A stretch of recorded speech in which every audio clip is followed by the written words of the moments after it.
Welcome to another edition of the Young Kings podcast. I believe that this is episode 3 that we're on now. I've been previously talking about youth violence and the origin of youth violence. That's mainly been what I've been dealing with. Last week I touched upon Cameron the rapper and the way that he is now able to embrace his Afrocentric personality in full form in terms of its peaceful nature and being far more at peace, and peace being at the centre of the Afrocentric worldview. That is the African-centred, way of knowing and being the universe, and that really at the centre of that is peace.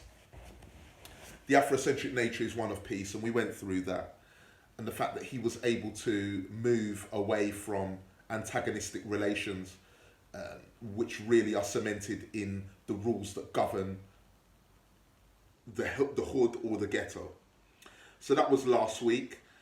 This week we're touching on something which is just in terms of the topic, it's apologies.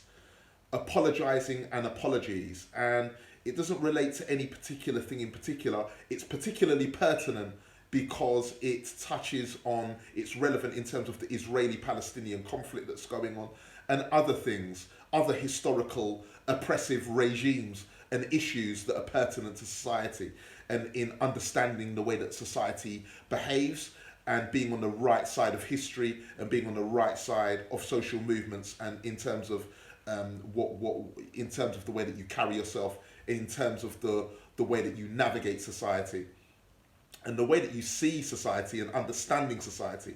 And that's really what this podcast is about for our young kings in particular, but really for everyone, that we understand what's going on in terms of pertinent political issues, and that we understand the historical origins of them, and we understand the arguments on each side, so that really we can really get to the truth of the matter. And the truth is what will set us free, because the truth is what allows us to be able to perceive what is right and what is wrong, get into the heart of the matter, so that we can very intelligently understand what the matter is and know what the truth is, and thereby we can plot our course in terms of what is right and what is wrong. And that's really what the truth is, understanding what is right and what is wrong based on the facts, and having an accurate view that isn't tainted by political agendas and by far right or even far leftist agendas that are inaccurate. We want the accuracy. We want accuracy here. And so apologising is quite pertinent, and it's something that I wanted to get to, and it links in with the 3 C's that I'd mentioned previously. That is compatibility, continuity, and complicity. And those 3 things come into play again in terms of the topic of apologising and making apologies. And so let's begin with it then. Let's get straight to it.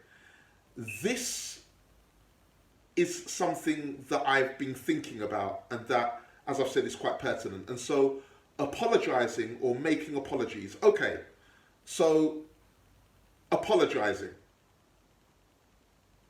What is the purpose of apologising? Okay, so apologising is to say that you are sorry, that you regret doing something, and to express that you are sorry for having done that thing because it wasn't right to do so.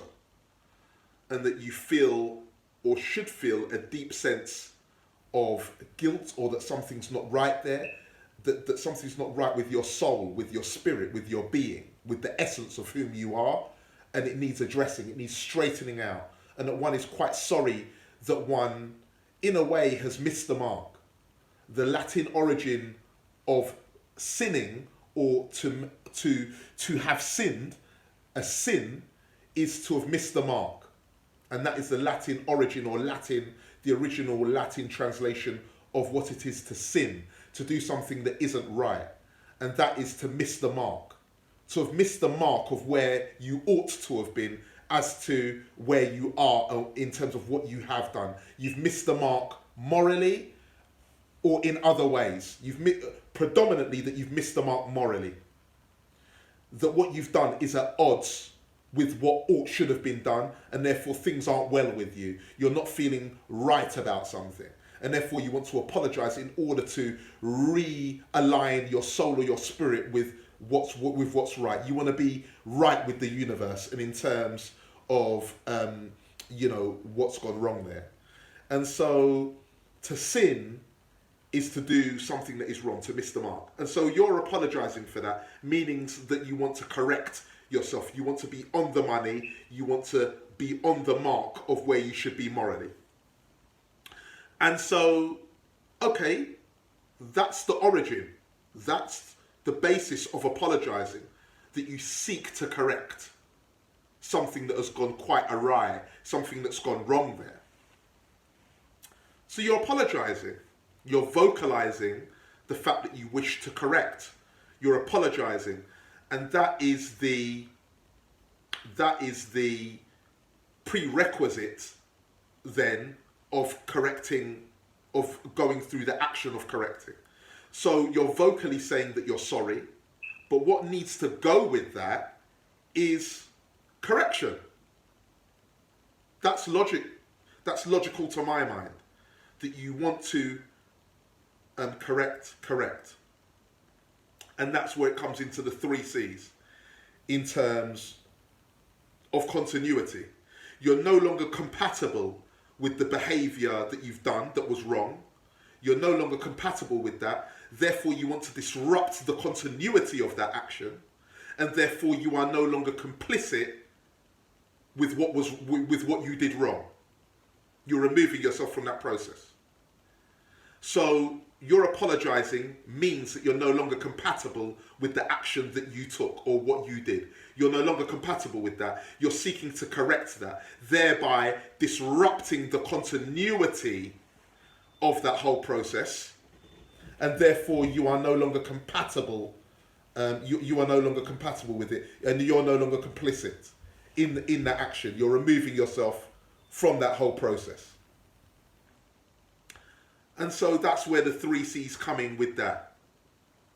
So quite simply, it's already laid out for us really here. If you're apologizing for doing something, then it means that you need to correct the behavior, which means that you are no longer going to do that thing that you did. Otherwise, the apology is rendered useless. Yep. The apology is then superfluous to requirement. It has no basis. It has no meaning. It's vacuous. It's a void. The apology loses all meaning. Because if you're going to apologize for something and then you're going to continue to do it, which means that you are continuing to be complicit with oppression or what is evil or what is wrong, then what was the use in the apology if you're going to continue that behavior? So you're going to continue the behavior and you're going to continue to flagellate yourself, to whip yourself continuously on the back in terms of purifying your sin. You're going to do that over and over so that you have lots of scars on your back. You're going to continue to whip yourself, at the disgust that you've continued the wrongful action, to continue to self-flagellate yourself, to continue to beat yourself up and beat yourself on the back because you're continuing to do it. That's not apology. Surely the energy should go into making sure that you don't do that thing again. I don't want to do that. I don't want to continue to sin. And that's another thing, as we're on the topic of sinning. I don't understand the concept of sinning in terms of the world of Christendom. Sinning and then going to the priest, the vicar, whomever the person is, who is the man of God, who is able to communicate directly with God, who is a man of God, to go there and to declare all. Yes, I wish to repent. Because you're continuing to go to repent. And then the idea is that once you've repented for your sin, the slate is wiped clean. Not if you're continuing to do the evil thing. So you murder somebody, and then you go to the vicar, you go to the priest, I'm sorry for doing it, and then you continue to murder. Right. No, that's not going to work, because your soul has not straightened itself out. You're continuing to miss the mark.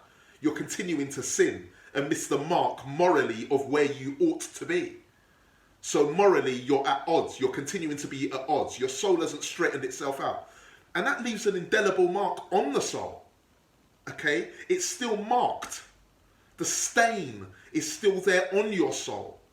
It's still there. So you haven't corrected yourself. The error is still there. And so, for me, repenting is irrelevant if you're going to continue to sin, if you're going to continue to miss the mark, because the soul is not right, hasn't been corrected. And that's what matters. If you've truly corrected yourself, then everything will be right with your spirit, with how you feel, with how you sleep, with how you speak, with how you are. That's real change. That's the radical shift that needs to happen.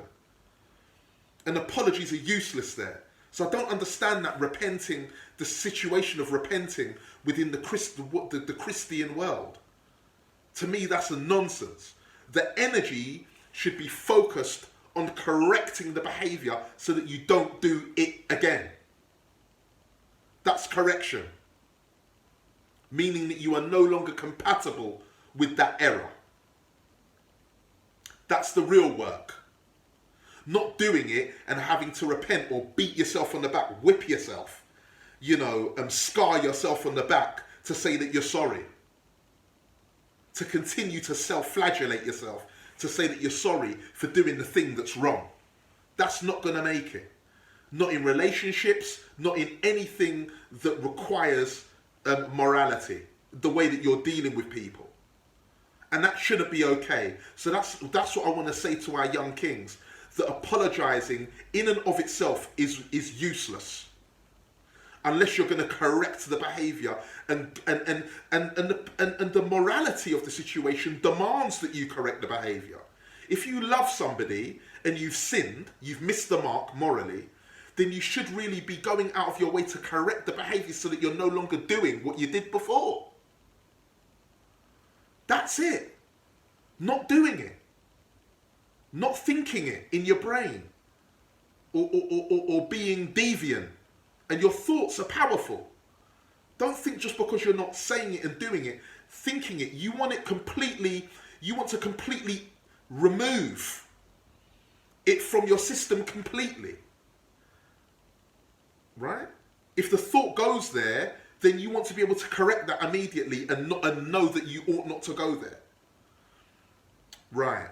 Because thoughts are very important as well. And the system needs to be flushed completely of that wrongdoing, so that it's no longer with you in behavior, in thought, in any way, shape or form, so that your soul is clean and is where it ought to be. You're at one with the universe. You're good. So that's where we need to be. And so, as I've said, in terms of the 3 C's, compatibility, continuity, and complicity. And so now let's go to the history of oppressive regimes. And we might as well start with the British Empire and the oppressive things that happened through the British Empire, such as slavery and colonialism, which have been identified by the royal family themselves. I think Prince Charles more recently apologised for the role that Britain had in various deviant situations through empire, be it slavery, colonial occupation, and the violence and the horror, the terrorism, the terrorist activities that took place under empire. And so there have been apologies, I believe. People have said that they're sorry for the impact of empire and colonial goings on. In terms of the traumatization of colonial occupation. wherever it has happened on the globe, and slavery in particular, etc. That apology, and people have stopped short of apologies, they've said we regret. And that's even worse, because you're not even offering an apology. Really, you're stopping short, which for me is even more morally corrupt.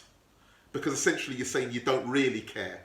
I'm vocally going to say that, you know, I'm going to go halfway, but I'm not going to go to a full apology of saying I'm sorry for doing so.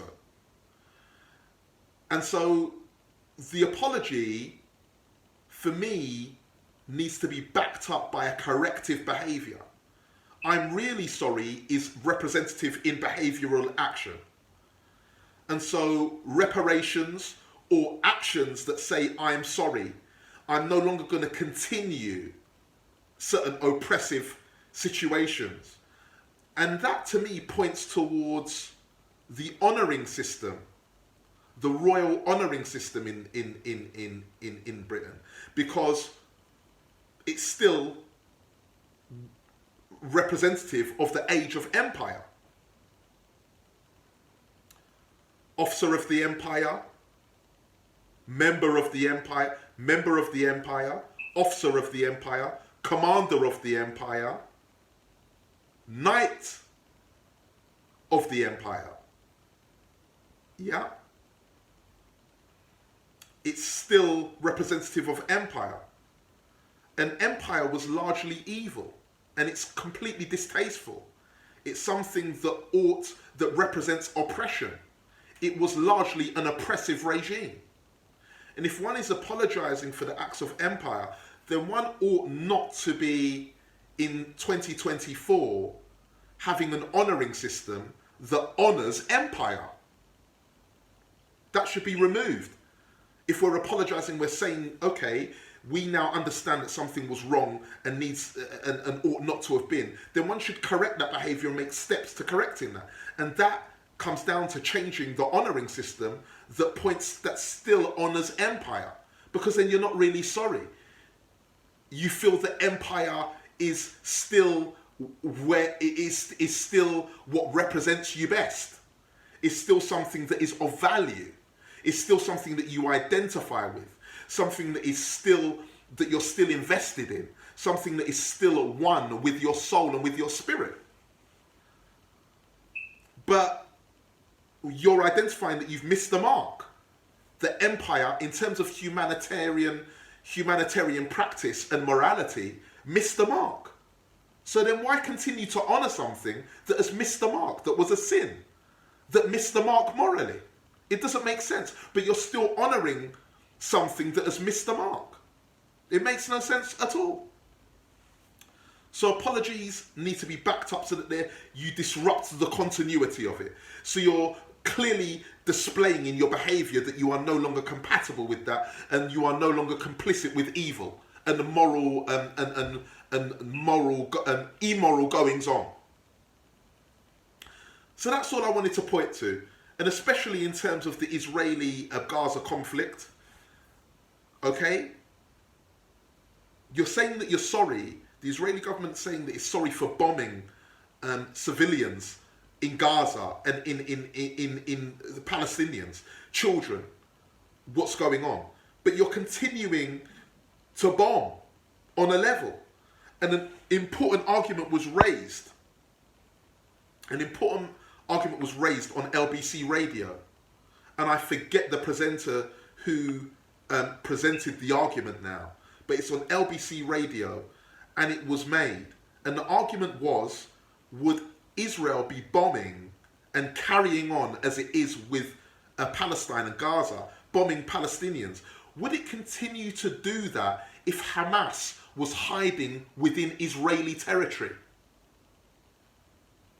And the answer was no. It wouldn't be bombing and carrying on in the way that it is, killing civilians and children, if Hamas was hiding in Israel, because it wouldn't be killing Israelis in the same way that it would Palestine, which suggests that Palestinian life is cheap and is not valued in the same way as Israeli Jewish life.